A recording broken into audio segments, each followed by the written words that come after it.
जय श्री हरि विष्णु, ओम नमः शिवाय। आप सभी लोगों को वैकुंठ चतुर्दशी की ढेरों शुभकामनाएं। साथ ही में भगवान विष्णु और भगवान शिव जी का आशीर्वाद सदैव आपके ऊपर और आपके परिवार के ऊपर बना रहे। प्रिय दर्शकों, आज हम बात करेंगे कि वैकुंठ चतुर्दशी कब है। 3 नवंबर या 4 नवंबर को क्या इसके नियम रहेंगे, और वैकुंठ चतुर्दशी के दिन हमें 14 दीपक का दीपदान कहां पर करना है। और दोस्तों, वैकुंठ चतुर्दशी के दिन अगर सबसे बड़ा कोई दीपदान होता है, या आप कह लो सबसे बड़ा कोई उपाय होता है, तो वो 14 दीपक वाला उपाय होता है। या आप ये कह लो कि 14 दीपदान जो है इस दिन हमें अवश्य करना चाहिए। वैकुंठ चतुर्दशी के दिन 14 दीपकों का दान। दोस्तों, आप लोगों ने दीपावली पर 7, 11, 21 दिए जलाए होंगे आपने, धनतेरस पर अपने अनुसार दीपक जलाए होंगे, पर वैकुंठ चतुर्दशी का मात्र एक ऐसा दिन होता है जिस दिन सिर्फ और सिर्फ 14 दीपक यहां पर जलाए जाते हैं। वो भी नंबर से जलाए जाते हैं, ठीक है ना। 14 से कम जलाए जाते हैं, ना 14 से ज्यादा जलाए जाते हैं। और वैकुंठ चतुर्दशी के 14 दीपदान को करने में एक अलग बात यह भी होती है कि ये 14 जो दीप जलाए जाते हैं, ये ना सुबह जलाए जाते हैं, ना शाम को जलाए जाते हैं, ना रात्रि में जलाए जाते हैं। ये जलाए जाते हैं चतुर्दशी की मध्य रात्रि में। और आज है वैकुंठ चतुर्दशी। और वैकुंठ चतुर्दशी पर आप लोगों को ये दीप कैसे जलाने हैं, कैसे तैयार करने हैं, किन 14 जगहों पर जाकर आप लोगों को ये दीप जलाने हैं। अगर 14 जगहों पर ना भी जा सको तो कहां पर हमें ये 14 दीप जलाने हैं, सारी जानकारी इस वीडियो में हम आपको देने वाले हैं। ये 14 दीप दान करने के बाद दोस्तों, भगवान शिव और भगवान विष्णु जी का आशीर्वाद आपके ऊपर और आपके परिवार के ऊपर जरूर होने वाला है। वैकुंठ चतुर्दशी एक बहुत ही बड़ा और विशेष दिन होता है कार्तिक महीने का, इसलिए अपने हाथ से इस मतलब दिन को मत जाने देना, क्योंकि ये वो दिन होता है जब हरि और हर का मिलन होता है। मतलब भगवान शिव और भगवान विष्णु जी के मिलन का दिन होता है। और यही सिर्फ एक ऐसा दिन होता है जिस दिन मध्य रात्रि में आप भगवान शिव जी पर तुलसी जी की पत्ती चढ़ा सकते हो।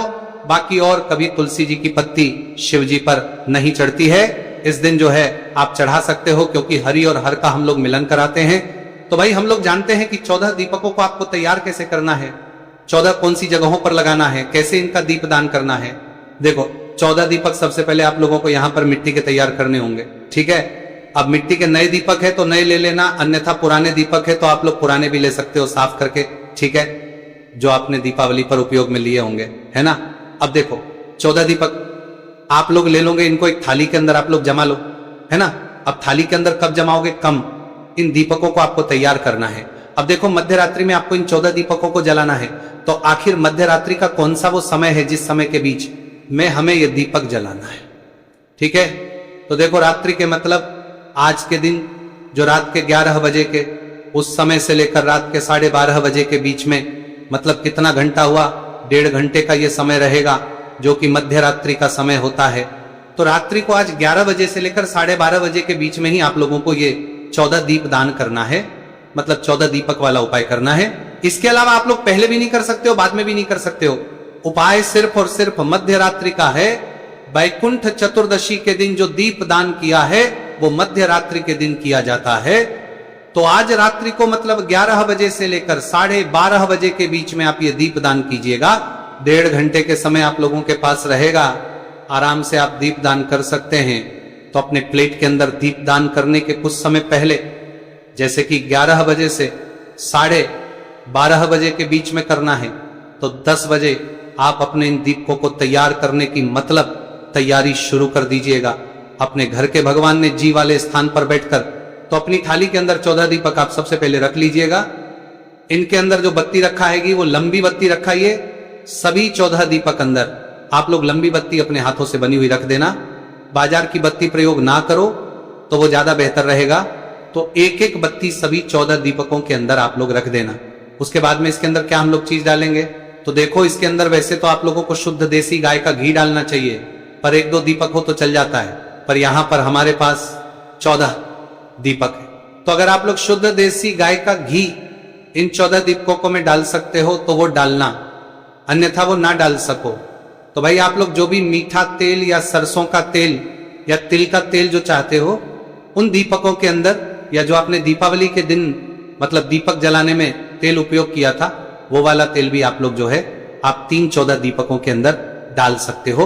अब यहाँ पर ऐसा बिल्कुल भी नहीं कि घी का दीपक जलाओगे तो ये आपको फल मिलेगा, तेल का जलाओगे तो नहीं मिलेगा। आप लोग चाहे घी का जलाओ चाहे तेल का जलाओ, मन में भाव अच्छा रखेगा, आपको फल जरूर मिलेगा। वो तो हम बस आपसे बात कह रहे हैं कि अगर घी है आपके पास, शुद्ध दृष्टि का आएगा तो आप लोग वो डालिएगा, अगर आपको डाल सकते हैं।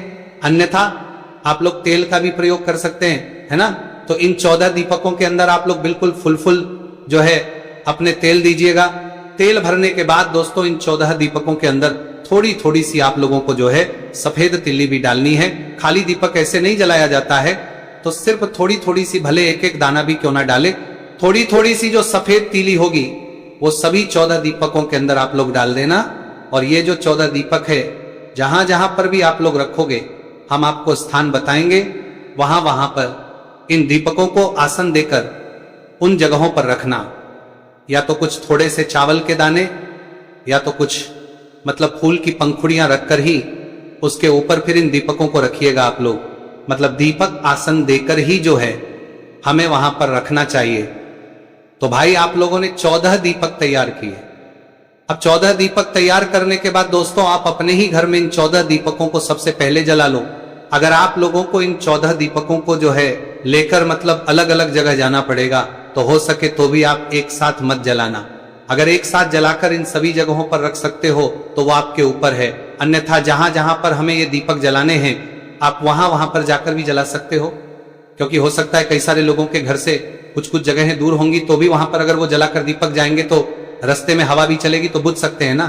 तो आप वहीं पर जाकर भी दीपक जला सकते हो। चाहो तो घर पर भी अपनी पूरी प्लेट के अंदर जो है थाली के अंदर दीपक जला सकते हो। क्योंकि घर पे एक दीपक तो आपको जलाना पड़ेगा, क्योंकि 14 दीपकों में से एक दीपक का या कुछ इस दीपकों का स्थान आपके घर में ही है। तो 14 दीपकों को आप पहले ही जला लो, आप अपने अनुसार देख लेना। हम आपको अभी पूरे दीपक जलाकर बता रहे हैं। तो 14 दीपक आपने जला लिया। अब 14 दीपक जैसे ही आपके जल जाते हैं, अब बारी आती है इनको रखने की। जब आज के दिन 11 बजे से लेकर 12:30 बजे के बीच का जो समय है, इसके बीच में जब समय हो रहा हो, तब आप लोगों को ये दीपदान करने के लिए जाना है, ये दीपकों को रखने के लिए जाना है। सबसे पहले हम आपको वो 14 जगहें बता देते हैं जहां पर आप लोग इस दीपदान को कर सकते हो। उसके बाद हम फिर आगे की बात आप लोगों को बताएंगे। तो देखो 14 दीपकों में से सबसे पहला दीपक आप अपने ही घर के मंदिर में भगवान शिव जी के सामने, विष्णु जी के सामने, लक्ष्मी जी के सामने, आपके घर के सभी भगवानों के लिए एक दीपक इन 14 दीपकों में से आप लोग रख दीजिएगा। पहला दीपक आपने रख दिया, अब दूसरा दीपक लेकर जाओ सीधा अपने घर के रसोई। इसलिए हमने आपसे कहा है कि आप कुछ दीपक पहले ही जला लो, क्योंकि कुछ दीपक आपको अपने घर पर ही रखने हैं दीपदान के रूप में। तो दूसरा दीपक लेकर जाओगे अपने घर के रसोई घर में, मतलब जो आपके घर में जहां पर भोजन बनता है वहां पर, और दूसरा दीपक अन्नपूर्णा माता के लिए रसोई घर में रख दोगे। उसके बाद में दोस्तों जो तीसरा दीपक आप लोग लगाओगे, वो लगाओगे अपने पितरों के लिए। पितरी का मतलब कि अपने घर में जो पीने का पानी वाला स्थान है, मटका है, परिंडा है या आरओ वगैरह लगा हुआ है, तो वहां पर आप लोगों को अपने घर के रसोई घर में ही तीसरे नंबर का दीपक दर्शन दिशा में हो सके तो रख दीजिएगा, ठीक है। तो ये तीसरे नंबर का दीपक आप लोग अपने पितरों के लिए या जल के पास में, पानी के पास में रख दीजिएगा रसोई घर में ही। उसके बाद में जो चौथे नंबर का दीपक होगा, ये आप लोगों को रखना है अपने ही घर के तुलसी जी के क्यारे के पास में। आपके घर में तुलसी जी का पौधा होगा, तो तुलसी जी के क्यारे के पास में ही आप लोगों को जो है अपना जो चौथा नंबर का दीपक है इसको रखना है। इसके बाद में दोस्तों जो 5वें नंबर का दीपक होगा, ये आपको वहां पर रखना है जहां से आपके घर में पानी आता है। मतलब कि किसी का जेट लगा होता है, किसी का लगा होता है, तो किसी के यहाँ मतलब नदी वाले नल आते हैं। तो भाई आप लोगों के घर में जहां से भी नल आते हो, जहां नल बना हुआ हो, आपको एक दीपक वहां पर भी रखना है।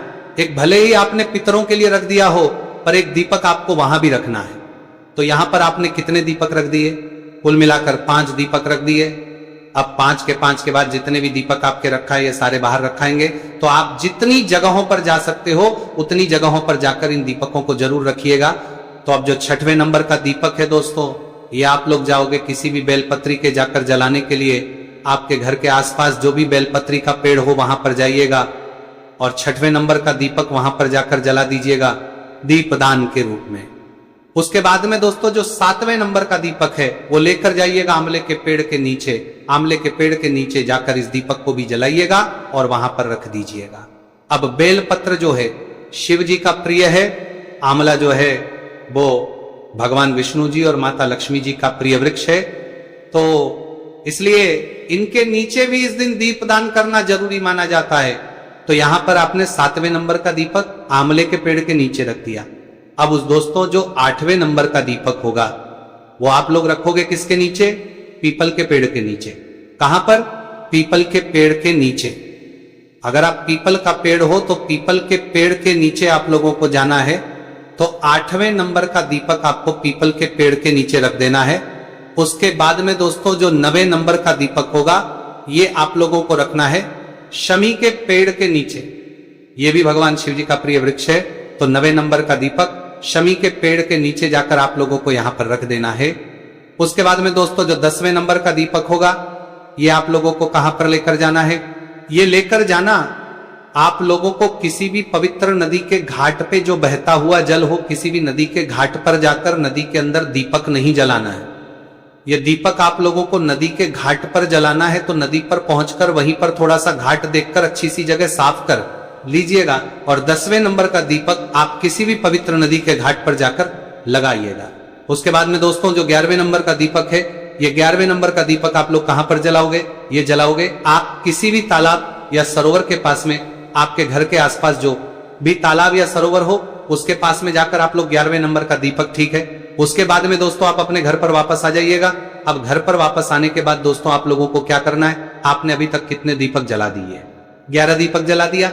अब आपके घर पर आने के बाद आपके घर के मेन गेट पर आपको जलाना है 12 और 13 नंबर का दीपक। मतलब कि आपके घर के मेन गेट पर एक तो लेफ्ट हैंड साइड दीपक जलाओगे, एक राइट हैंड साइड दीपक जलाओगे। तो भाई 12 नंबर का दीपक एक लेफ्ट हैंड रखोगे, 13 नंबर का दीपक राइट हैंड रखोगे। मतलब ये 2 दीपदान हम अपने घर के मेन गेट पर भी करेंगे। तो ये 2 दीपक आप लोगों ने क्या किया? अपने घर के मेन गेट पर रख दिए। चाहे आप मल्टीज में किराए घर में रहते हो, आपके घर का एक मेन गेट अलग होगा, वहां पर सिर्फ ये 2 दीपक आप लोग रख दीजिएगा, लेफ्ट हैंड साइड और राइट हैंड साइड एक एक दीपक। तो यहां पर आपके हो गए 13 दीपक। अब बचा है आखिरी 14वें नंबर का दीपक और आखिरी वाला दीपक। इस 14वें नंबर का दीपक को आप लोगों को मतलब रखना है आसमान के लिए। ये आसमान वाला दीपदान होता है खुले आसमान के लिए। तो इसके लिए आप चाहो तो अपनी छत पर चले जाना, छत ना हो तो आंगन वगैरह हो वहां पर चले जाना जहां से आपको आसमान दिखे, खुला आसमान हो, उस जगह पर जाकर खुले के लिए आप लोगों को 14वें नंबर का आखिरी नंबर का जो बैकुंठ चतुर्दशी का दीपक है आखिरी, इसको रख देना है। तो इस तरीके से ये 14 वो अलग अलग स्थान है जहां पर बैकुंठ चतुर्दशी के दिन दीपदान किया जाता है। 14 अलग अलग जगहों पर जाकर इस दीपदान को किया जाता है, दीपक जलाए जाते हैं। तो ये बात तो हो गई उन लोगों की जो 14 जगहों पर जाकर 14 दीपदान कर सकते हैं बैकुंठ चतुर्दशी के दिन। बहुत ही बड़ा फल देखने के लिए मिलता है बैकुंठ चतुर्दशी के दिन 14 दीपदान करने से। अब हम बात उनकी करते हैं। भाई जो लोग जो हैं इन 14 जगहों पर नहीं जा सकते, अपने घर से बाहर नहीं जा सकते, या जो लोग मल्टीज में बड़ी बड़ी में रहते हैं, शरीर में रहते हैं, वो लोग इतनी जगहों पर नहीं जा सकते, तो वो लोग क्या करेंगे? तो देखो वो लोग एक काम करेंगे कि वो 14 दीपक तैयार करेंगे। मध्य रात्रि में ही आज के दिन वो दीपदान करेंगे। पर यहां पर एक बदलाव होगा कि आप लोगों के घर में जितनी हमने आपको घर में दीपदान करने के लिए बताए उतने तो आप कर सकते हो, पर जो बाहर के हमने आपको दीपदान करने के लिए बताए उतने ही दीपक आप लोग अलग से बचा लीजिएगा। और वो दीपदान आप लोग अपने घर के मेन गेट के थोड़ा सा बाहर की साइड करके रख दीजिएगा, लाइन से रख दीजिएगा, कोई दिक्कत वाली बात नहीं है। पर जितने दीपक आप अपने घर के अंदर कर सकते, जैसे कि घर के मंदिर में करना है, रसोई घर में करना है, पितरों वाले स्थान पर करना है, तुलसी जी वाले स्थान पर करना है, इसके अलावा जो है आप लोगों को अपने जल वाले स्थान पर करना है, अपने घर के दोनों मेन गेट पर करना है, मतलब दोनों साइड, मेन गेट के दोनों साइड पर करना है, खुले आसमान में करना है। ये तो आप अपने घर पर ही कर सकते हो उतने दीपक। तो इसके अलावा जो बाहर के दीपदान बचे हुए हैं, जो लोग बाहर नहीं जा सकते, तो वो जितने भी दीपक बचे हैं वो क्या करना है आप लोग अपने घर के अंदर नहीं, वो अपने घर की चौखट के, मेन गेट की चौखट के बाहर की साइड करके आप लोग रख देना। बाहर की साइड या अपने घर की थोड़ी सी चौखट से बाहर की तरफ करके जितने भी दीपक बचे हुए हैं वो लाइन से जमा देना। तो इस तरीके से आपको ये 14 दीपदान यहाँ पर हो जाता है। तो यहाँ पर हमने हर तरीके से बता दिया है कि आप लोगों को 14 दीपदान कैसे करना है। बाकी अगर अभी भी आपको समझ नहीं आया कि 14 दीपक आपने कैसे दान करना है, 14 दीप दान कैसे करना है, 14 दीपक वाला उपाय आप लोगों को कैसे करना है, तो आप हमसे पूछ लेना, जो भी आपको बात समझ ना आई हो। पर करना कब से कब तक है? वैसे दोस्तों 1 घंटे का ही समय होता है, मध्य रात्रि का 11:30 बजे से लेकर 12:30 बजे के बीच में। पर जब भी हम 11 का समय मान लेते हैं, क्योंकि आप लोगों को पहुंचते पहुंचते जो है 11:30 मतलब तैयारी में करते करते 14 जब आप करने जाओगे तो 11:30 तो बज जाएगा। तो आप ये मानकर चलो आपके पास 1 घंटे का समय है रात्रि का, मध्य रात्रि का। आज के दिन 11:30 बजे से लेकर 12:30 बजे के बीच में ये दीपदान होना चाहिए आपका। और इसी दिन हरिहर मिलन भी होता है। हरिहर मिलन कराने के लिए आप लोगों को कुछ नहीं करना होता है। आप लोग सुबह के समय जाओ या तो शाम के समय, कुछ समय पहले ही क्या कर सकते हो, एक बेलपत्र लेना है, एक तुलसी जी लेना है, अपने ही घर में आप लोग हरिहर मिलन करा सकते हो, भगवान का आशीर्वाद प्राप्त कर सकते हो। उसके लिए क्या करना है, देखो एक बेलपत्र लेना है। उस बेलपत्र को सबसे पहले आपको क्या करना है कि शिव जी पर चढ़ाना है। और शिव जी पर चढ़ाने के बाद आपको अपनी तुलसी की एक पत्ती लेना है। तुलसी की पत्ती कहां पर चढ़ाना है, आपको जो है भगवान कृष्ण जी के जो लड्डू गोपाल होंगे उनके ऊपर, या भगवान विष्णु जी की जो भी आपके पास फोटो हो वहां पर। अब इन्हें कुछ समय चढ़े रहने दो। देखो जैसे सुबह चढ़ा रहे हो तो शाम तक चढ़े रहने दो, और अगर शाम को ही चढ़ा रहे हैं तो कुछ समय कम से कम 5-10 मिनट, आधा 1 घंटा चढ़े रहने दो। अब आधा 1 घंटा जैसे ही होता है उसके बाद में आप करना है। वैसे दोस्तों ये जो काम है ना हरि और हरि के मिलन का, ये आपको मध्य रात्रि में ही करना चाहिए। चाहे 11 बजे से लेकर रात के 1-2 बजे तक के बीच में कर लो या 4 बजे के बीच में कर लो। आपके पास रात्रि को 12 बजे से लेकर 11 बजे से लेकर 12 बजे से लेकर आपको सुबह के 4 बजे के बीच का जो समय रहता है, ये हरि और हरि के मिलन का समय रहता है। तो इस समय आपको मात्र ये करना होता है कि पहले कुछ समय पहले आप लोगों को जो है बेलपत्र शिव जी पर चढ़ा देनी होती है, और तुलसी की पत्ती जो है लड्डू गोपाल पर चढ़ा देनी होती है। अब जैसे ही मध्य रात्रि का समय है तो उस समय आपको हरि और हर का मिलन कराना होता है। मिलन कराने के लिए कुछ नहीं करना होता है कि जो बेलपत्र हमने शिव जी पर चढ़ाई हुई थी, वही बेलपत्र हम लड्डू गोपाल के पास में रख देते हैं। जो तुलसी की पत्ती हमने लड्डू गोपाल के पास में रखी हुई थी, वही तुलसी जी की पत्ती हम शिव जी पर चढ़ा देते हैं। यही एक ऐसा समय होता है, दिन होता है वैकुंठ चतुर्दशी के दिन मध्य रात्रि का, जब हम तुलसी की पत्ती शिव जी पर चढ़ा सकते हैं। इसके अलावा और कभी नहीं चढ़ा सकते हैं। ये हरि और हर के मिलन का दिन होता है। तो इस तरीके से आपको हरि और हर का मिलन करा देना है। मिलन कराने के कुछ समय बाद या वैकुंठ चतुर्दशी के दिन 12 बजे से लेकर सुबह के 4 बजे के बीच में आप लोगों को ये सारा काम करना है। और इससे पहले आपको वो मतलब तुलसी की पत्ती और बेलपत्र आशीर्वाद स्वरूप समझकर अपने पास सुरक्षित इसे रख भी लेना है। ये समझना है कि भगवान शिव और नारायण जी का आशीर्वाद आपके पास ये आ चुका है, क्योंकि नारायण जी का ही जो रूप है वो लड्डू गोपाल है, भगवान कृष्ण जी है। तो इस तरीके से आपको हरिहर मिलन कराना है और दीपदान तो अवश्य करना है।